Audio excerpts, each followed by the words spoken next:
Hello and welcome to the Russian Empire History Podcast, the history of all the peoples of the Russian Empire. I'm your host, JP Bristow. This is Season 1, The Forest, the Steppe and the Birth of the Russian Empire, and Episode 62, The Baltic Crusades, Part 1. Please excuse the shorter episode. I've had a heavy cold for the last couple of weeks and I'm not sure how my voice will hold up, so I decided it was best to make it a briefer one this time. The Northern Crusades, as we heard back in episode 51, did not appear out of nowhere. Although the Pope had not previously gotten involved in the region, Germanic attempts to expand eastward had been going on for centuries by 1147, and neither was this the first time that such expansions had been accompanied by forced conversions. That had been happening since Charlemagne spent 30 years conquering and forcibly converting the Saxons in the 8th century.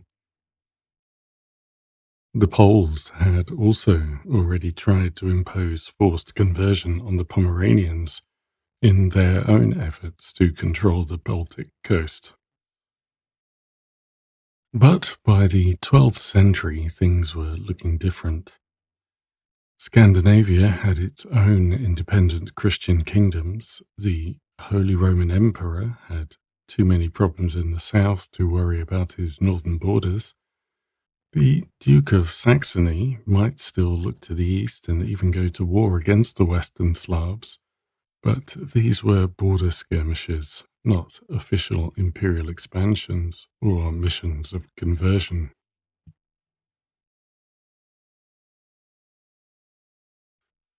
Saxon frontiersmen had crossed the Elbe to settle the disputed territory beyond the accepted borders. They were mostly freemen, often with some minor claim to nobility, supplemented their unreliable farming output with raiding, and cultivated a reputation for ferocity and lawlessness. In the early 1140s, a dozen noble families extended the raiding into the seizure of land and displacement of the local Wendish chiefs, including seizing Lübeck. They built forts, enabling small mobile groups of heavily armed knights to control territory, and then brought in colonists to clear the land and generate the income to support them. With the colonists came the church. A missionary named Vizelin was set up in Oldenburg as the bishop. While previous raiding had only extracted tribute from the Slavs, and they had, for example, been allowed to buy themselves out of getting baptized, the church now led efforts to break down and reshape their society. Tithes were imposed, pastures and hunting grounds were confiscated. The peasants were forced to acknowledge new lords. The model that would inspire the Saxon lords' demands for a Northern Crusade was in place.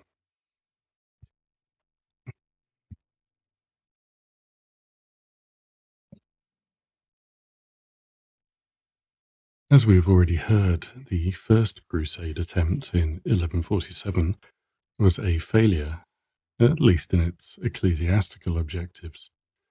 Militarily, it consolidated the Saxon hold on the lands they had been occupying, formalized the Wendish ruler Niklot's status as a tributary, and brought together an alliance of Saxons, Danes, Burgundians, Poles, and Moravians. Even for the church, the failure to convert the masses was not a disaster, since the church believed that pagan idolatry had to be physically defeated, and therefore any military action was also a contribution to this process. This idea was part of the justification for granting papal authority to the Northern Crusades, since the battle against the forces of the devil in the Middle East and in the North were seen as parts of a single war. However, the campaign was clearly a disappointment, and that meant more work needed to be done to prepare for the next campaign. In episode 51, we heard about the monk Bernard of Clairvaux's role in promoting the Crusades. Monks and monasteries generally were at the forefront of crusading. They developed the ideological underpinnings for crusading and then preached and recruited. Monasteries raised finance and material support. Monasteries also provided hospitals, logistics, and care for pilgrims. Before this period, monasteries were almost non-existent in the north, but between 1150 and 1200, they sprang up like mushrooms across Denmark, Sweden, Saxony, and the Wendish lands. And unlike in the south, where they had to compete against older orders that had emerged out of the need to provide care, shelter, and places of study for believers, the newer orders, like St. Bernard's Cistercians, which were more concerned with intervening in worldly matters and waging war on the pagans, had free reign. The church quickly became another power base. Eskil, a German nobleman, became Archbishop of Lund in Scania in 1138 and held the post for the next 40 years. He had already had one career, got married, built castles, fought campaigns and succession disputes, and accumulated piles of treasure. Then he met Bernard, a life-changing experience for him that would eventually result in full renunciation of the world and the taking of monastic vows. He encouraged Cistercian monasteries in his territory and supported King Valdemar of Denmark in any campaigns against the pagans, where he was always ready to lead from the front or threaten the unenthusiastic with anathema.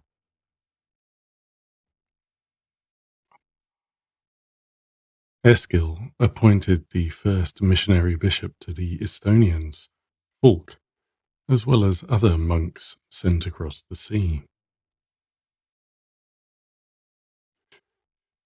Eskil's successor was another noble, Absalon. He was raised alongside King Valdemar and saw the church and the king's interests as aligned. Extending the king's power meant extending the church's power. He patronized the new monastic orders and saw campaigning as a natural part of a priest's life. Most of his life was spent in the saddle or on board a ship. According to Saxo Grammaticus, he saw no point in inward faith without outward action, and believed that defeating the enemies of the faith was as important as any ceremony. Absalom took this to extremes, even refusing to deliver peace offers to the king if he thought they might block a successful assault.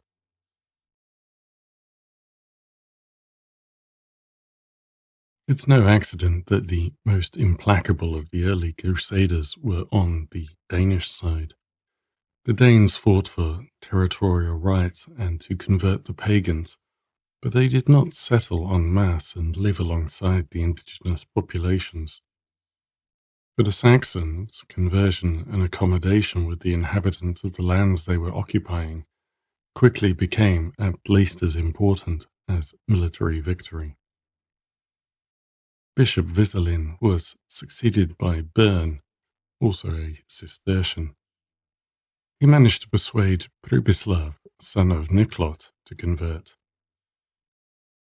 Pribislav did not gain much from this to start with.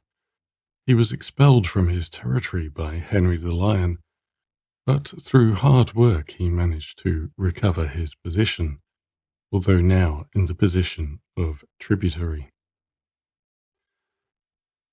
Saxo Grammaticus, one of our main sources, wrote his History of the Danes between 1185 and 1215, based on Bishop Absalon's reminiscences. Next to nothing is known about the chronicler personally, although his father and grandfather had also served the king. Saxo sees the war on the Wends as the Punic War of the Baltic, with the Danes as the heroic warriors led by near superhumans Absalon and Valdemar. In the words of historian Eric Christensen, he is a highly tendentious and selective writer. However, his blind faith in the rightness of war and realpolitik makes him an excellent witness of both the campaigns and the attitudes of campaigners. He is not embarrassed by spiritual reservations. Saxo is interested in converting the Slavs, but he sees the main reasons for the war as retaliation for Wendish raiding and piracy, and Danish desire for more territory. He grounds this in descriptions of Danish villages laid waste by Slavic raiders, and Wendish markets filled with Danish slaves, both of which are supported by other contemporary writers. But he is also, as a cleric, certain that the Danes were fighting the devil. When the Danes later went to war with the Pomeranians, who had already converted, he justifies the war with entirely evidence-free claims that they were not true Christians. His work shows how the cover of crusading and the aims of the Crusades came to be adopted even by people who had started off acting out.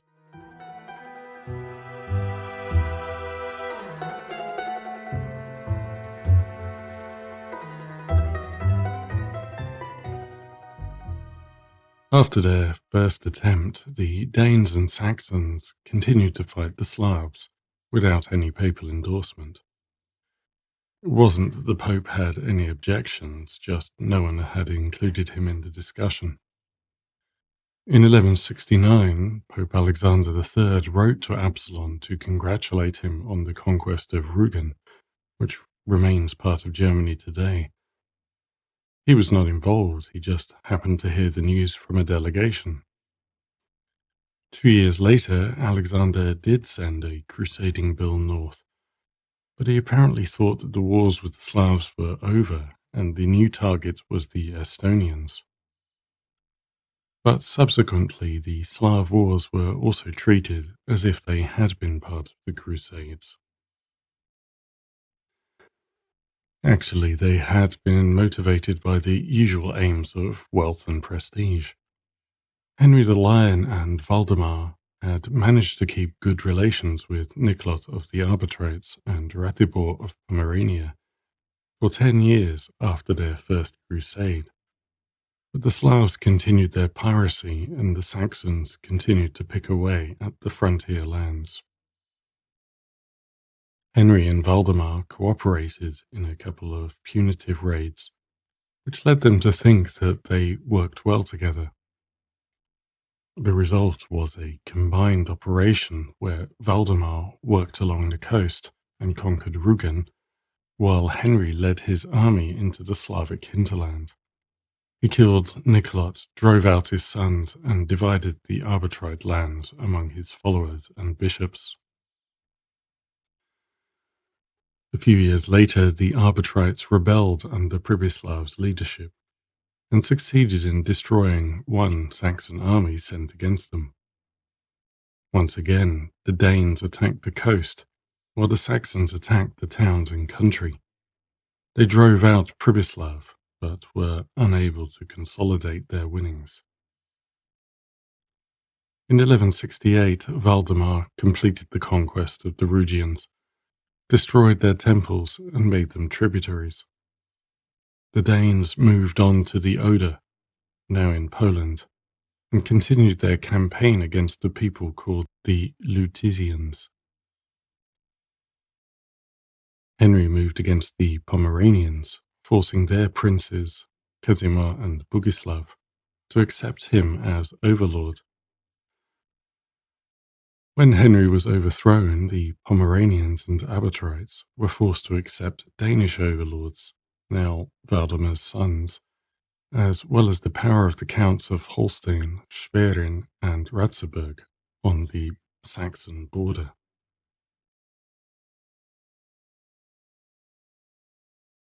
At this point, it was still far from clear that there was any prospect of the Germans and Danes conquering the Baltic. They've lost as often as they've won and found it difficult to retain any of their gains. But while the Saxons had been learning about building networks of forts to allow small groups of knights to control territory, the Danes had also been learning how to combine their old Viking raiding techniques with broader strategic aims. Danish ships were unable to carry significant numbers of heavy troops, and the Danes had not developed siege techniques. But Absalon saw that combining attacks on Slav shipping with devastation of the countryside could force their enemies to capitulate. The Danes would repeatedly land and burn the suburbs around Slav fortresses, then leave. They timed their raids for the harvest to burn the fields before they could be gathered and too late to replant. They stole or slaughtered cattle, leaving the local population to starve. At the same time, they began building stone and brick towers in Denmark for defense against counterattacks. By 1172, Slav raids on Denmark were a thing of the past. The Slavs tried to defend their own territory by using archers to prevent the Danes disembarking, but the Danes began using crossbows to clear the shoreline. The Danes followed their raids with deliveries of Danish monks. Ostensibly, these monks were working with the Slavic rulers, who acknowledged Danish or Saxon overlordship, but this did not affect the fighting.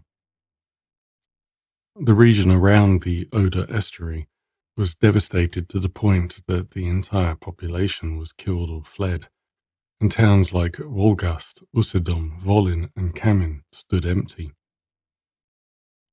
In 1184, the last Slavic fleet was destroyed. Prince Bogislav made a final attempt to take a stand in Pomerania, but was unhorsed and fled. The next day, he surrendered the whole of Pomerania to Archbishop Absalon, who got him drunk and sent him home. This had been accomplished without the Pomeranians ever being defeated in a pitched battle between armies, and without the Danes ever completing a successful siege of any Pomeranian fortress.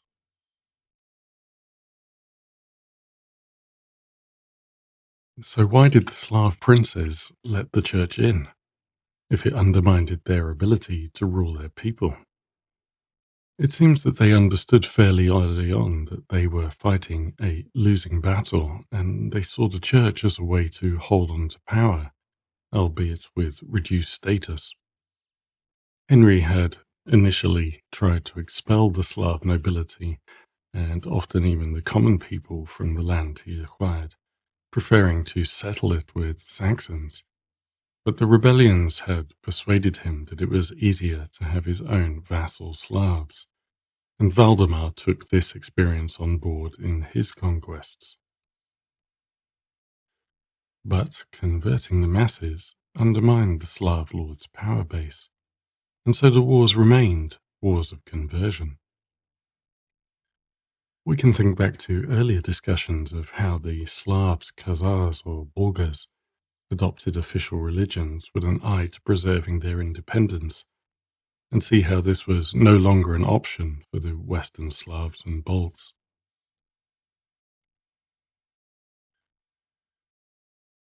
Despite not being an unqualified success, and despite the fact that the Germans and Danes appeared to be more interested in worldly gains, the campaigns, conversions, and spread of monastic orders in the north were sufficient to attract the Pope's attention, and he had plenty of allies among German and Scandinavian clerics.